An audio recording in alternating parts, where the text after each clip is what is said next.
नमस्ते। Beyond the story में आपका फिर एक बार स्वागत है। आज के इस वीडियो में हम बात करने जा रहे हैं द्रोणाचार्य और उनके एक शिष्य एकलव्य की। महाभारत, जो कि दुनिया के इतिहास में लिखी गई सबसे लंबी कविता है, कहानी है कुरुवंश की।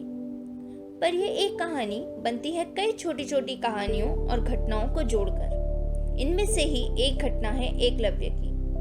हमने हमेशा एकलव्य की कहानी कुछ इस प्रकार सुनी है। एकलव्य एक शूद्र पुत्र जो धनुर्विद्या में निपुण था, गुरु द्रोण से शिक्षा प्राप्त करना चाहता था, परंतु गुरु द्रोण ने उसे अपने शिष्य के रूप में स्वीकार करने से मना कर दिया, क्योंकि वे कुरुवंश के गुरु थे और एक शूद्र को शिक्षा नहीं दे सकते थे। परंतु एकलव्य ने हार न मानते हुए स्वयं शिक्षा प्राप्त की और गुरु द्रोण की मिट्टी की मूर्ति बनाकर उसे ही अपना गुरु मानने लगा। कुछ समय पश्चात वह गुरु द्रोण के पास वापस पहुंचा और अपनी विद्या का परिचय दिया। एकलव्य की धनुर्विद्या देख गुरु द्रोण को यकीन हो गया कि वो अर्जुन से भी अच्छा धनुर्धर है।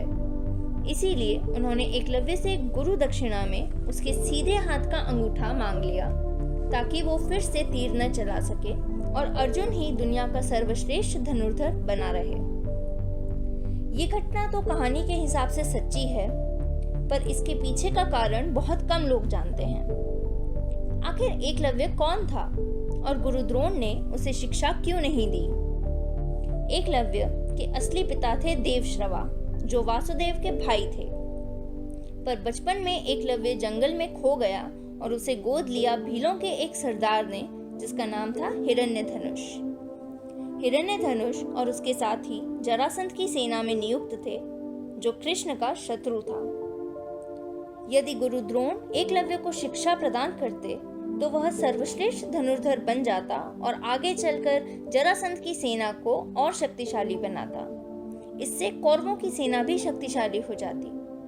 कृष्ण ये बात जानते थे, इसीलिए उन्होंने गुरु द्रोण को एकलव्य का अंगूठा मांगने के लिए उकसाया। इस घटना के बाद एकलव्य ने अपने उल्टे हाथ से धनुष चलाना सीखा और जरासंध की सेना में हिस्सा बन गया, ठीक जैसे कृष्ण का अनुमान था।